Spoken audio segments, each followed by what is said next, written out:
నమస్కారం గురుగారు. నమస్కారం అమ్మా, శుభం బియాదు. గురుగారు, చాలా మంది నిత్యం పూజలు చేస్తూనే ఉంటారు. అయినా ఎక్కడేసిన గొంగలు అక్కడే అన్నట్టు ఆర్థిక ఇబ్బందులే కానీ ఆరోగ్యపరంగా కానీ అన్ని రకాల ఇబ్బందులు అలానే ఉంటూ ఉంటాయి.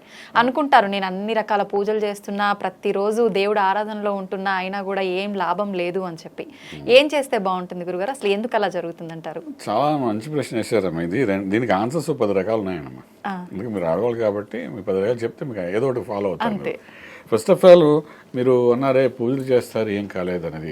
3 గంటలకు లేచిపోయి ఇంటి ఇల్లాలు అంటే ఇంట్లో ఆడవాళ్ళు 3:30కి మొత్తం ఇల్లంతా కడిగేసి ముగ్గులు వేసేసి దీపారాధన చేసి ఇంకా అక్కడ కూర్చుంటారు. పక్కన భర్త లేచాడా లేవలేదా, పిల్లలు లేచాడా లేవలేదా ఏమీ సంబంధం లేదు. 8-9 గంటల వరకు చక్కగా కూర్చొని పూజ చేసేస్తుంటారు. ఫలితం ఏమీ కనిపించదు. ఇప్పుడు ఎలా ఉందంటే ఇది మెడికల్ షాప్ మందు ఉంది, మనం మందులు వాడేద్దాం ఆరోగ్యం కోసం మనం అనుకుంటాం. రకరకాల మందులు ఉన్నాయి కదా, మనకు తెలుసు కదా మందుల పేర్లు. సో అన్నీ వాడేద్దాం చక్కగా. మనకు ఇది టానిక్ ఇది వేసుకుంటే బాగుంటుంది, ఆ టానిక్ వేసుకుంటే కలర్ వస్తుంది, ఇక్కడ టానిక్ వేసుకుంటే గ్లో వస్తుంది, ఇలా ఏదో ఒకటి తినేయాలనుకుంటాం. కానీ డాక్టర్ని కన్సల్ట్ చేస్తే అసలు మీ శరీరంలో ఏం చేస్తే మీరు ఆరోగ్యంగా ఉంటారు అది ఇంపార్టెంట్. డాక్టర్ క్లియర్గా చెప్తారు, ఇది ఒక్కటి వేస్తే చాలా నీకేం అక్కర్లేదని. అంటే ఇన్ని మెడిసిన్స్ మన షాప్లో ఉన్నా కూడా మనం ఏమిటి చేయాలి అని ఒక మార్గం ఏదైతే ఉందో ఒక డాక్టర్ చెప్పినట్టుగానే మనం పూజలోకి వచ్చి అన్ని అష్టోత్తరాలు చదివిస్తూ కూర్చుంటాం. కానీ మీ నిజ జీవితంలో మీరు జన్మ ఎత్తినందుకు అంటే మానవ జన్మ ఎత్తినందుకు సార్థకం చేసుకోవడానికి మోక్ష మార్గంలో వెళ్ళడానికి మనం ఏ దేవతను కొలవాలి అనేది ఒక ఇంపార్టెంట్ రోల్ ప్లే చేస్తుంది. ఏ దేవతని ఎలా కొలవాలి. సో ఆ దేవతని అలా కొలిచినప్పుడు ఆ దేవత కరుణతో మొత్తం అన్ని మనం ఫాలో అయినట్టు జరుగుతుంది. అంటే మీ ఇంట్లో అన్ని పనులు జరుగుతుంటాయి. సో మనం ఏంటి ఆ దేవత ఎవరు అనేది వంశపారపర్యంగా మన కులదేవతలు కొంతమంది వస్తుంటారు, అలాగే మన గ్రామ దేవతలు వస్తుంటారు. ఈ కులదేవతలు మనం ఏం చేస్తూ ఉంటారంటే మర్చిపోతాం. మన పెద్దవాళ్ళు మనకి చెప్పడం. కొందరు కామాక్షి అని అంటారు, కొందరు మీనాక్షి అంటారు, కొందరు కాచాని కులదేవత అంటారు. రకరకాల కులదేవతలు అంటే తాత ముత్తాతల నుండి కొలిచిన వాళ్ళు, ఇంటి ఇలవేలుపుగా వాళ్ళు చూసిన వాళ్ళు అనమాట. ఆ దేవతకి ఆరాధన చేయడం చాలా ప్రాశస్యం వేస్తుంది. మన ఇప్పుడున్న జనరేషన్ ఏంటంటే బేసిక్గా ఆ కులదేవత సంగతి ఆల్మోస్ట్ అందరూ మర్చిపోతారు, తెలియదు కూడా. వాడు ఏంటంటే కూడా గణపతి, తర్వాత మిగిలిన దేవతలు ఉంటే గణపతి పూజ చేస్తారు. తర్వాత తెల్లారికి ఎవరో ఒకటి ఛానల్ చెప్తారు, ఈ దేవతను పూజ చేయ 2 సార్లు మంత్రం చేయి నీ పనులను అయిపోతాడు. వెంటనే దాని మీద స్విచ్ ఆఫ్ అయిపోతాడు. ఆ స్విచ్ ఆఫ్ అయిన తర్వాత ఇంకో స్వామి ఎక్కడో చెప్తాడు ఇంకో మంత్రం, ఇది జరుగుతుంది అష్టైశ్వర్యాలు చేస్తాయంటారు. సో దాని సెకండ్ లైన్లో పెట్టుకుంటారు. దీని తర్వాత ఇంకో స్వామి చెప్తారు, ఇది ఒక్క లైన్ చేస్తే చాలు ఇక నీ ఇంటి నిండా అష్టైశ్వర్యాలు ఉంటాయంటాడు. సో ఈ 3 వదిలేసి దాన్ని ఫస్ట్ ప్రిఫరెన్స్లో పెడతారు ఆడవాళ్ళు. తప్పు అనుకోకుండా ఏది తొందరగా అయిపోతుంది అని అంటే దానికి వెళ్ళిపోతుంటారు. దీని చుట్టూ తిరుగుతుంటుంటారు. వీటన్నిటికీ ముఖ్యం ఏంటంటే మన జన్మకారకత్వం, మన వంశానికి సంబంధించి మన కులానికి సంబంధించిన దేవత ఉంటారు. సో ఆ దేవత ఎవరు తెలుసుకుని ఆ దేవతకి ఉదయం లేవగానే మొట్టమొదటి సాధన చేయడం చాలా ప్రాశస్యం వహిస్తుంది. ఎలా తెలుస్తుంది గురువుగారు? తెలుస్తుందండి. మనం కొద్దిగా పెద్దవాళ్ళని అనుసరించి అడిగితే వెనక్కి వెళ్ళాలి కొంచెం. మనకు ఓపిక ఉంటుంది చాలా మందికి. వెనక్కి వెళ్ళి తండ్రి తాతగారు వాళ్ళు ఏం కొలిచేది ఇవన్నీ కూడా మనం అడిగినప్పుడు ఏంటంటే డెఫినెట్గా ఇంటి ఇలవేల పని ఉంటుందన్నమాట. ఇంటి దేవతను ఉంటుందన్నమాట. దేవతలే మళ్ళీ వాళ్ళు ఎలాగంటే కొందరికి వెంకన్న బాబు ఇంటి దేవత ఉంటారు, కొందరికి కామాక్షి అమ్మవారు ఉంటారు, కాచాయని అమ్మవారు ఉంటారు, కొందరికేమో దుర్గా అమ్మవారు ఉంటారు. రకరకాలుగా ఉంటాయి అన్నమాట వాళ్ళకి ఇంట్లోని. ఏదైతే ఉందో ఆ దేవతని ముందు గట్టిగా పట్టుకోవాలి. అది ఎప్పుడైతే పట్టుకుంటామో అప్పుడు ఆ దేవత కానీ కరుణిస్తే అన్నీ వరుసగా ఫాలో అయిపోతాయి.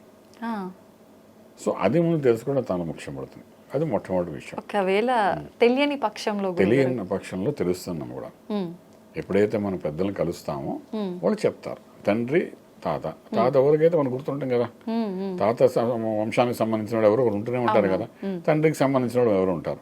ముత్తాత వాళ్ళు ఎవరు ఉంటారు, కానీ తాత వరకు ఉంటారు కదా. తాత ఏంటంటే almost 100 years back person. So 100 years back మనకు ఇన్ని దేవతలు లేరు. పాయింట్ ఒప్పుకుంటారా?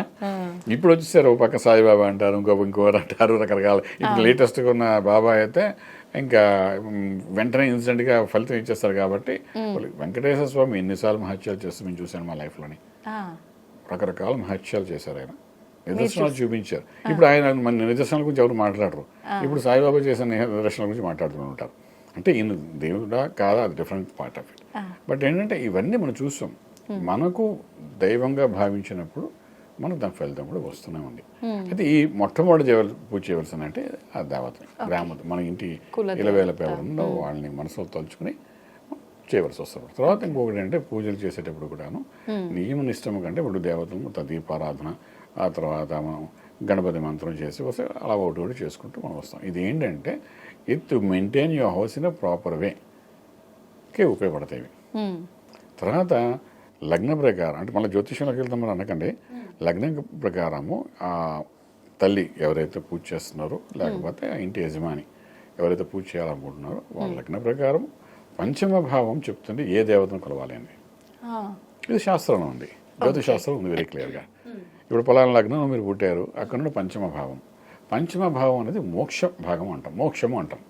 పంచమ భాగం అంటే అష్ట ఐశ్వర్య భోగభాగ్యాలు ఇచ్చే ప్రదేశం అంటాం. అలాగే పంచమ భావం అంటే మనం మంత్ర సాధన చేసే ప్రదేశం అంటాము. పంచమం అంటే మోక్ష మార్గం అంటామట. మీకు 2-3 రకాల మోక్షాలు ఉంటాయి ఈ భూమి మీద. మానవ జన్మ ఎత్తింది ఎందుకంటే మోక్షం పొందడానికి, ఇంకే జన్మలో మనకు మోక్షం లేదు. మానవుగా పుడితే జ్ఞానము విజ్ఞానము 2 వస్తాయి కాబట్టి ఆ జ్ఞానము విజ్ఞానం 2 కలుపుకొని మోక్ష మార్గాన్ని ప్రయత్నం చేస్తే డెఫినెట్గా మోక్షం అంటూ ఉంటుంది. మోక్షం అంటే ఈ ఆత్మ పరమాత్మతో కలవడం ప్రాపర్గా, మధ్యలో ఏ ఇబ్బంది లేకుండా. సింపుల్గా చెప్పాలంటే అంటే నేను పెద్దవాళ్ళగా అంత వాక్యాలు చెప్పలేను, సో సింపుల్గా చెప్పేస్తున్నాను, ఈజీగా అర్థమవుతుంది కదా జనాలకి అని చెప్తున్నాను. సో ఇక్కడ ఏమవుతుందంటే ఎప్పుడైతే ఈ మానవ జన్మ ఎత్తామో జ్ఞానము విజ్ఞానం అని మనం మాట్లాడుకున్నాం కదా. సో జ్ఞానం అనేది భూమి మీద ఉన్న ప్రతి పశుపక్షులకి కూడా ఉంటుంది. చిన్న పక్షి కూడా ఎలా అనంతనా తెలుసు, పిల్లలు ఎలా కన్నా తెలుసు, తెలియదుగా అనలాంటి ఛాన్స్లే కదా. అది ఆ జ్ఞానం అందరికీ ఉన్నాయి, కానీ వాటికి విజ్ఞానం లేదు. విజ్ఞానం ఉన్నవాడు ఎవడంటే మనిషి ఒక్కడే. విజ్ఞానంతో ఏం చేయాలంటే ఎలా జీవించాలో తెలుసుకోవడం కోసం అది విజ్ఞానం రాలేదు వీనికి. ఈ మానవ జన్మ ఎత్తితే మోక్షానికి అవకాశం ఉంటుంది.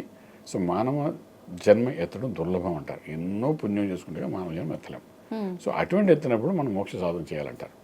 మీరు దైవం గురించి, దేవతల గురించి, పూజల గురించి మాట్లాడుతాం కాబట్టి ఈ టాపిక్ చెప్తున్నాను. ఎప్పుడైతే మనం మోక్ష మార్గంలోకి వెళ్ళాలి అంటున్నప్పుడు ఫస్ట్ పాయింట్ ఏంటి, ఈ సాంసారిక జీవితం గురించి మనం ఆలోచించకూడదు. మనం దేనికి పూజ చేస్తున్నాము, మోక్షం కోసం చేయట్లే, మోక్షం కోరికలు తీర్చడం కోసం చేస్తున్నాము. అంటే ఏంటి, వీఆర్ కనెక్టెడ్ విత్ లౌకిక ప్రపంచంతో కనెక్టెడ్ అవుతున్నాం. దీని మీద ఏ ఎమోషన్స్కి వెళ్తున్నాం తప్ప ఎలా ఈ మార్గం కూడా వెళ్ళట్లేదు. నువ్వు పూజ చేసేది, దేవతను కొలిచేది ఆ మార్గం కొన్ని ప్రయత్నం చేస్తే అందులో ఇవన్నీ వస్తాయి. మొట్టమొదటి కూర్చోవడమే, ఇలా కూర్చోగానే ఎదురుండి కూర్చొని కనబడుతుంది. నా చిన్న కూతురికి చదువులో ఫస్ట్ క్లాస్ వచ్చేయాలి, నా పెద్ద కూతురికి పెళ్ళి అయిపోవాలి, మా ఆయనకి మంచి ఉద్యోగం వచ్చేయాలి, ఇవే కోరికలు కనబడుతుంటాయి మనకు. అంతేనా, మన అప్పులు తీరిపోవాలి, దేవుడికి ముందు నమస్కారం పెట్టి ఇవన్నీ తీర్చి అందుకోసం దీపం వెలిగిస్తున్నాం అంటాం. అసలు నిన్ను ఎందుకు పుట్టించాడు, కొన్ని వేల కోట్ల జన్మ తర్వాత నువ్వు మానవ జన్మ ఎందుకు ఇచ్చాడంటే నువ్వు ఈ జన్మలో నువ్వు సాధన చేస్తావు. విజ్ఞానం ఉన్న వ్యక్తి కాబట్టి జ్ఞానం విజ్ఞానం కలిసి మనం ఖచ్చితంగా మోక్ష మార్గం వెళ్ళాలి. దానికి ఎటువంటి సాధన చేయాలి, ఎటువంటి మంత్ర సాధన చేయాలి, మంత్రమే ఆ ఎటువంటి మంత్రం అనేది లగ్నాతు పంచమ భావాన్ని బట్టి నీవు ఏ మంత్రం చేసి ఏ దేవతను కొలిస్తే నీకు మోక్షం వస్తుందని చెప్తుంది. ఇది సత్యం, అందులో శాస్త్రంలో ఎవడు కాదనడానికి లేదు, జ్యోతిష్ శాస్త్రంలో ఎవడు దీన్ని నో అనడానికి ఛాన్స్ లేదు. ఎవరంటే దాని మీద ఆర్గ్యుమెంట్ కూడా కూర్చుంటాను అంతగా సరదాగా కూడా. అంటే అది మోక్షం అంటే ఇక్కడ మళ్ళీ 2 పాయింట్స్ అన్నా. ఒకటి ఏంటంటే పంచము సంతానము అని చెప్తుంది. నీకు మగ సంతానం కలిగితే, ఒకవేళ మగ సంతానం కలిగితే తండ్రికి మోక్షం ఇచ్చే, శరీరానికి మోక్షం ఇచ్చేది కొడుకు, కొరువు పెట్టి చేస్తాడు. అలాగే అది కూడా పంచమ భావాన్ని బట్టి ఉంటుంది. వాడు పుట్టినవాడు ఖచ్చితంగా మోక్షం ఇస్తాడా శరీరానికి ఇవ్వడాన్ని.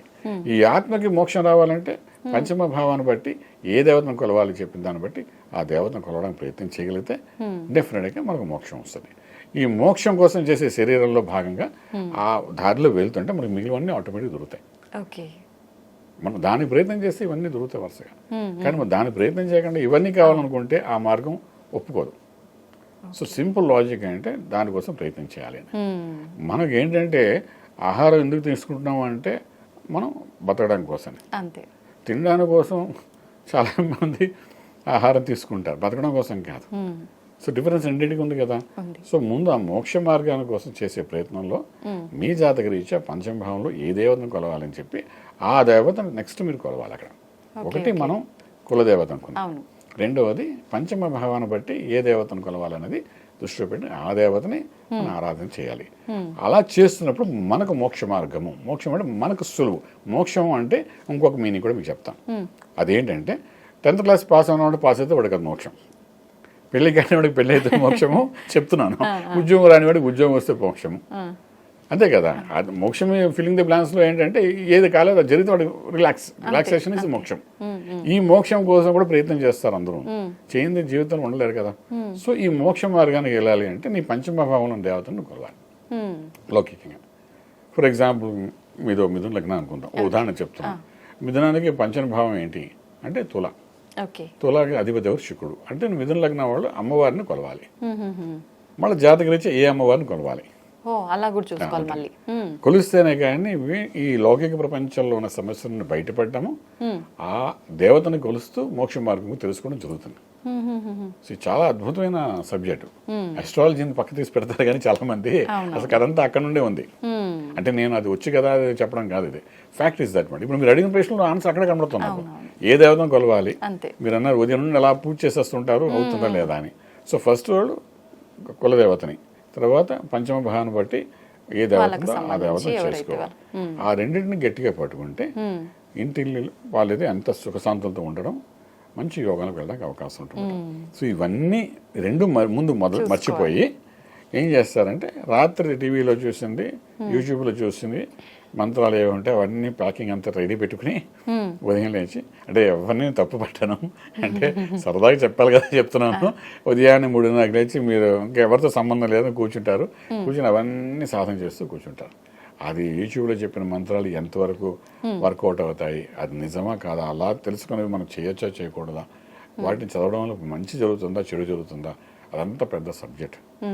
శ్రీ విద్యలో మనం ఉన్నాం కాబట్టి శ్రీ విద్యలో మనకి ఏం చెబుతున్నాం, మంత్రం శరణ్యం, భగవంతు స్వరూపమే బీజాక్ష మంత్రం అంటాం. అటువంటి బీజాక్ష మంత్రాన్ని సాధన చేయాలంటే శ్రీ విద్యలో ఉండాలి, అంటే గురు పరంపరలో ఉండాలి.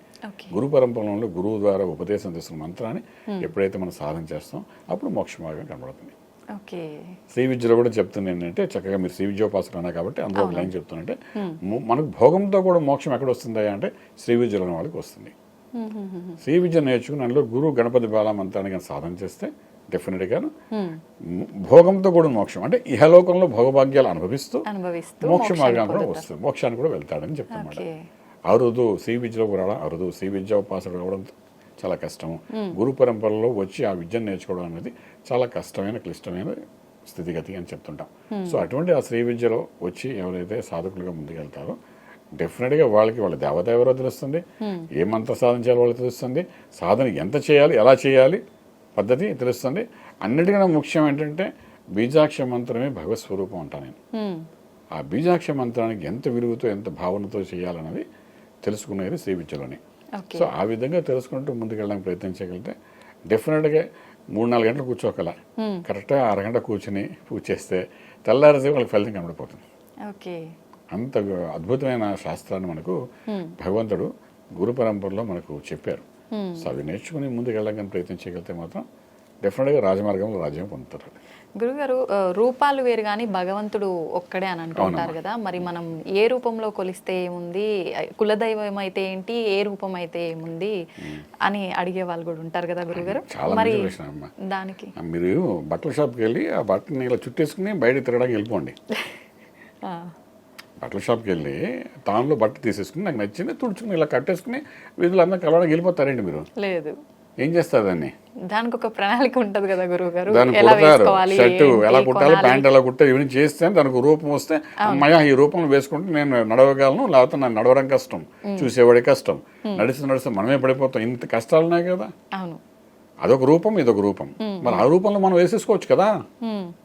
ఒక రాయి ఉంది, అదో రూపము, దాన్ని బట్టి మనం పూజ చేసేయట్లేదు కదా, అదో రూపాంతరం చెందితేనే అది శిలలా తయారవుతుంది, ఆ శిలకి మనం పూజ చేస్తున్నాము అంతే కదా. లేకపోతే అది కూడా రాయే కదండి. సో మీరు చెప్పిన ప్రశ్నకి ఆన్సర్ అక్కడే ఉంది ఇక్కడ. అంటే రూపాలు వేరున్నా ఇవన్నీ అనే దానికంటే మనకు భగవంతుడి యొక్క రూపం అనేది మనకు తెలియదు, మనం పూర్వీకులు ఏం తెలియదు కాబట్టి డెఫినెట్గా ఒక రూపాన్ని అప్పటి నుండి చెప్పుకుంటూ వచ్చారు. శ్రీ విద్యలో చెప్పుకుని వచ్చారు, గురు పరంపరలో చెప్పుకుని వచ్చారు, శంకరాచార్య వారి యొక్క పరంపరలో మనం చెప్పారు రూపం ఎలాగుంటుంది, ఏ రూపంలో కొలవాలి, ఏదో ఒక ఏకాగ్రత చేయడానికి ఏదో ఒక రూపాన్ని మనం ఏ విధంగా తీసుకోవాలి, ఇవన్నీ మనకు శ్రీ విద్యలో నేర్పి ఉన్నవే. సో అలాగే రకరకాల రూపాలున్నాయి, ఒకటే భగవంతుడు అనే దానికి అలా రకరకాలు మనకు ఉన్నాయి. కానీ నేను చెప్పేది అంటే ఏదో ఒక దాంట్లో మనం ఏకాగ్రత చేసినప్పుడే ఫలితం అనేది మాకు కనబడుతుంది. కాబట్టి ఒక్కొక్కరికి రాముడి మీద ఏకాగ్రత ఉంటాయి, ఒకటి కృష్ణుడి మీద ఉంటాయి, ఒకటి అమ్మవారి మీద ఉంటాయి. అసలు శ్రీకృష్ణుడు అంటే చాలా మందికి ఇష్టం ఉంటుంది, వెన్న తిన్నకి ఇష్టం అంటే ఇష్టం ఉంటుంది, గోపాలుడు అంటే ఇష్టం ఉంటుంది, అందరూ ఒకటే. అంటే చిన్నప్పుడు వెన్న తింటాడు చూసారా, ఆ కృష్ణుడు అంటేనే ఇష్టం వాళ్ళకి. మళ్ళీ రెండో వాళ్ళకి ఇష్టం ఉండదు వాళ్ళకి. మీరు నమ్మరు, మళ్ళీ అది ఇది ఒకటే దేవుడే. సో ఒకే దేవుడు రూపం మారేసరికి అసలు నచ్చదు వాళ్ళకి. మీరు గుజరాత్ వెళ్ళండి, 90% ఇళ్లలో మీకు చిన్ని కృష్ణుడు వెనక పెట్టుకుని ఫోటో పెట్టుకుంటారు. వాళ్ళకి ఎంత ఇష్టమో వెనక తిన. మళ్ళీ పిల్లలు కూడా వాయించే అలాగేంటంటే ఈ మత్ భావం తద్భావతి అన్నట్టుగా మన భావాన్ని బట్టి మన ఆత్మలో ఎటువంటి భావంతో మనం ఉన్నామో ఆ భావాన్ని రూపంగా మార్చుకుని దాన్ని మనం కొలుచుకుంటూ ముందుకు వెళ్తే మనం చేసే సాధనలో ఎటువంటి ఇబ్బంది లేకుండా మోక్ష మార్గం పొందడానికి అవకాశం ఉంటుంది. అలాగే గురుగారు, ధన్యవాదాలు గురుగారు. శుభం బియాద్.